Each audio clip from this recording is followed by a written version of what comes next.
psaume 23, hier dans le service, la Bible nous dit, ta houlette et ton bâton me rassurent. Le bâton, c'est la parole de Dieu. Mais une fois que tu tiens cette parole, ne la laisse pas tomber. Parce qu'il est plus difficile de la reprendre que de la garder dans ta main. Une fois que tu l'as, ne la laisse pas tomber. Amen. Quand elle est entre tes mains, c'est un bâton. Garde. Si tu la laisses tomber, tu deviens un serpent, c'est plus difficile d'aller la chercher. Ça prend du courage. Il y en a qui, une fois, adoraient Dieu avec nous. Mais ils ne sont pas là aujourd'hui. Mais des fois, ils arrivent à des places de conviction, mais ils n'ont pas le courage de rentrer à cause de l'orgueil, à cause de la honte. Ça devient plus difficile de reprendre cette parole. Ne la laisse pas tomber. Tiens-la fort, serre-la dans ton cœur. Ne laisse pas tomber la parole de Dieu. Ne laisse pas Dieu. Accroche-toi à Dieu. Que l'on prenne tout ce qu'il y a dans le monde, mais qu'on te laisse la parole. Amen. Prenez tout, mais laissez-moi Jésus. Prenez tout, mais laissez-moi Jésus. Finalement, Moïse est allé. Regardez un peu, j'aime lire le chapitre 4, verset 10.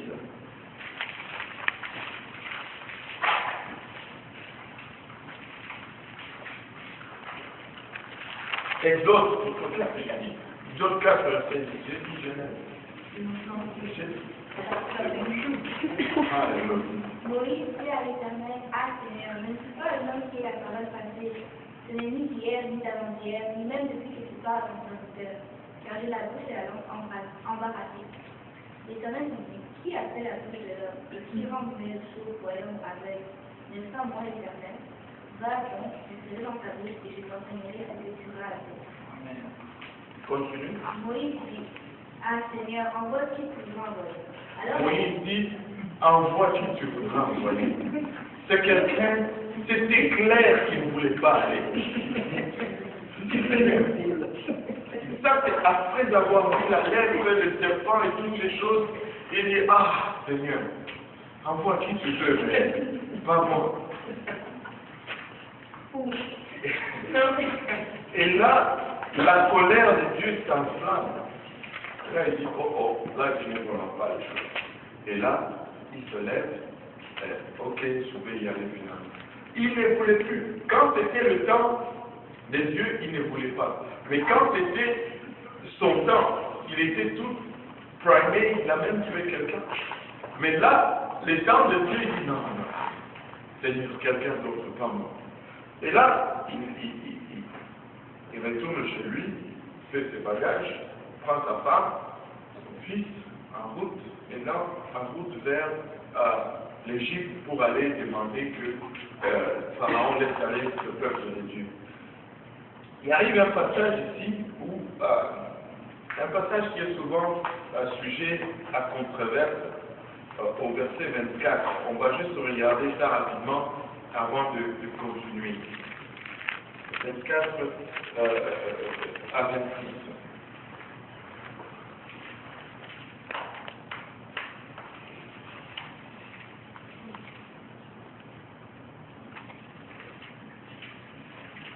Pendant le voyage, en un lieu où Moïse passa la nuit, l'Éternel l'attaqua et voulut le faire mourir.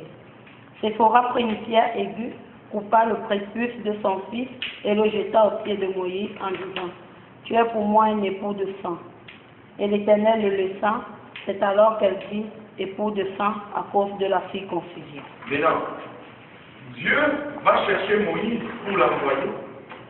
Et là, arrivé en chemin, alors que Moïse dit, oui, je vais y aller maintenant, après avoir hésité. Et là, en route, pour accomplir la mission de Dieu, la Bible nous dit, l'Éternel lui est apparu et a voulu les tuer.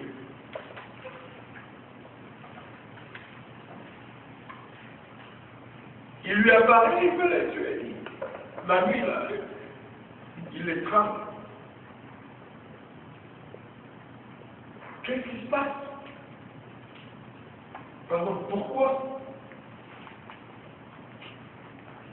La réponse se trouve dans la réaction de sa femme. Sa femme savait exactement de quoi il était question. Moïse était hébreu. Et l'alliance avec Dieu pour les Hébreux, c'était la circoncision. Aujourd'hui, nous, notre alliance avec Dieu, c'est la nouvelle naissance. La Bible nous dit que nous sommes circoncis avec lui par le baptême. L'alliance pour Moïse et sa famille, c'était la circoncision. Il n'y a pas de doute que Moïse était circoncis. Mais ses enfants l'étaient. Et là, Dieu lui dit, ok, va travailler pour moi, c'est bon, va travailler pour moi. Mais comment est-ce que tu vas travailler pour Dieu si ta maison n'est pas en alliance avec lui? Comment est-ce que tu veux travailler pour Dieu si ta maison n'a pas encore signé le contrat avec lui? Oui. Juste une question de maintenant, on circoncis les enfants. On circoncis les enfants, mais ce n'est pas ça qui nous met en alliance avec Dieu. Ouais, ça reste quelque chose d'approprié, de convenable du point de vue santé, mais ce n'est pas nécessaire pour le salut. Oui. Si la femme n'aurait pas coupé le prépuce de l'enfant, Moïse serait mort. Apparemment, oui. Ouais. Oui. Maintenant, c'est bon de vouloir servir Dieu, mais tu ne peux pas servir Dieu en dehors des termes que lui-même fixe. Tu dois servir Dieu dans son alliance. Tu dois servir Dieu dans son alliance. Tu ne peux pas le servir en dehors de son alliance. Oui, il y a des choses que tu peux faire. J'en doute pas. Même si tu n'es pas encore baptisé, même si tu ne marches pas encore dans tous les bois, tu peux quand même venir et nettoyer les toilettes. C'est pas grave. Amen. C'est pas grave. On peut revenir à l'exemple de la feuille que tu peux ramasser dans le sanctuaire. Mais tu ne peux pas commencer à faire du ministère si toi-même tu n'es pas en alliance avec Dieu. Une raison plus simple, c'est que tu vas te faire dévorer par le diable comme un petit déjeuner, un feu en 2 temps, 3 mouvements.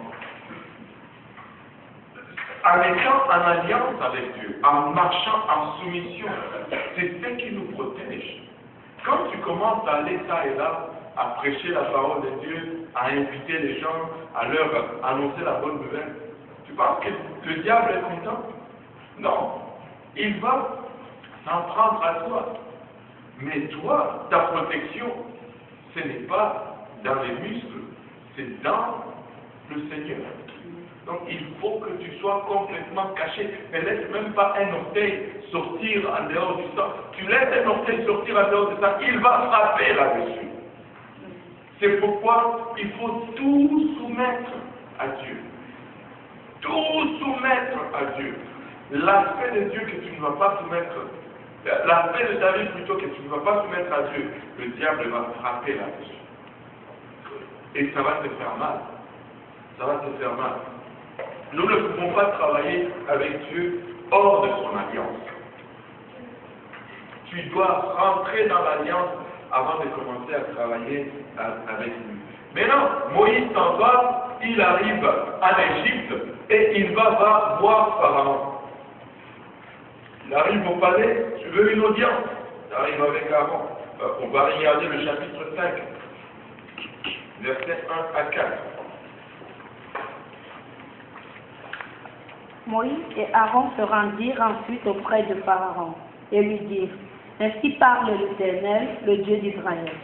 Laisse aller mon peuple pour qu'il célèbre au désert une fête en mon honneur. Pharaon répondit: Qui est l'Éternel pour que j'obéisse à sa voix, en laissant aller Israël? Je ne connais point l'Éternel et je ne laisserai point aller Israël. Ils dirent: Le Dieu des Hébreux nous est apparu. Permets-nous de faire 3 journées de marche dans le désert pour offrir des sacrifices à l'Éternel, afin qu'il ne nous frappe pas de la peste ou de l'épée. Et le roi d'Égypte leur dit, Moïse et Aaron, pourquoi détournez-vous le peuple de son ouvrage? Allez à vos travaux. Et ils arrivent devant Pharaon et leur disent, Pharaon, le Dieu des Hébreux nous est apparu dans le désert. Et il se demande de laisser aller son peuple afin qu'ils aillent adorer dans le désert. Et là, Pharaon donne une réponse que pour longtemps, je pensais que c'était juste l'orgueil de Pharaon. Mais oh, que cette réponse cache une vérité encore plus profonde qui s'applique à nous aujourd'hui. Quand on lui dit ceci, Pharaon répondit, qui est l'Éternel pour que j'obéisse à sa voix en laissant aller Israël? Je ne connais point l'Éternel et je ne laisserai point aller Israël. Wow! À première vue, on voit beaucoup d'orgueil là-dedans. Je ne sais pas si ça vous est déjà arrivé à vous de dire à quelqu'un, mais qui penses-tu que tu es, toi? Hein? Qui penses-tu que tu es? Tu n'es rien. Arrête.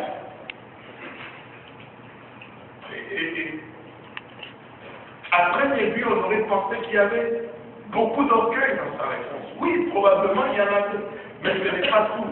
Mais cette réponse est révélateur de notre aspect, que si nous la saisissons, nous pouvons très bien l'appliquer dans notre vie. Pharaon dit clairement, qui est l'Éternel pour que j'obéisse à sa voix en laissant aller Israël? Il dit, je ne connais point l'Éternel, je ne connais pas. Pourquoi dois-je lui obéir? Je ne connais pas.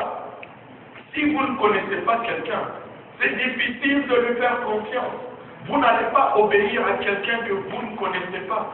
Ça devient impératif pour nous de connaître Dieu. Très souvent, tu vas voir des gens qui n'obéissent pas à Dieu, qui ne servent pas à Dieu, mais le problème, c'est leur manque de connaissance de qui est Dieu. Tu dois connaître Dieu. Tu dois arriver à connaître Dieu. Si tu ne le connais pas, tu ne vas pas le servir.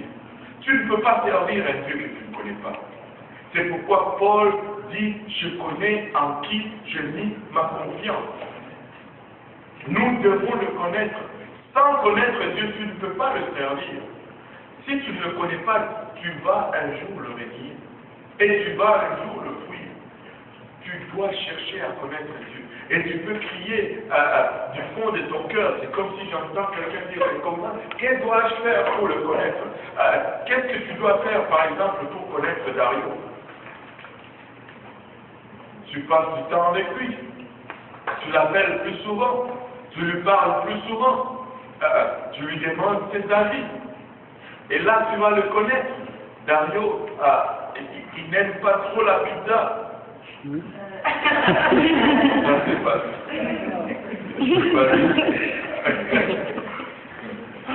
Alors, je ne le connais pas. Quand tu passes du temps avec quelqu'un, tu arrives à le connaître. La même chose avec Dieu. Passe du temps avec lui. Appelle-le plus souvent. Et bien qu'il habite au ciel, c'est toujours, l'interurbain est gratuit avec lui. Amen. Gratuit avec lui. Ça ne coûte rien. C'est gratuit. Appelle-le plus souvent. Passe plus souvent du temps avec lui. Lis sa parole. Demande-lui son avis sur des choses de ta vie, des choses que tu fais. Parle à Dieu et tu vas le connaître. Tu dois connaître Dieu. Si tu ne le connais pas, tu ne vas pas arriver à le servir. Quand ça va chauffer, là, tu vas le renier. Et Pharaon dit, je ne connais pas Israël. Plutôt, je ne connais pas l'Éternel pour que je laisse aller son peuple. Et nous devons connaître Dieu si nous voulons le servir, si nous voulons le suivre. Et là, une lutte s'est engagée un peu entre Moïse et Pharaon. Et tout de suite,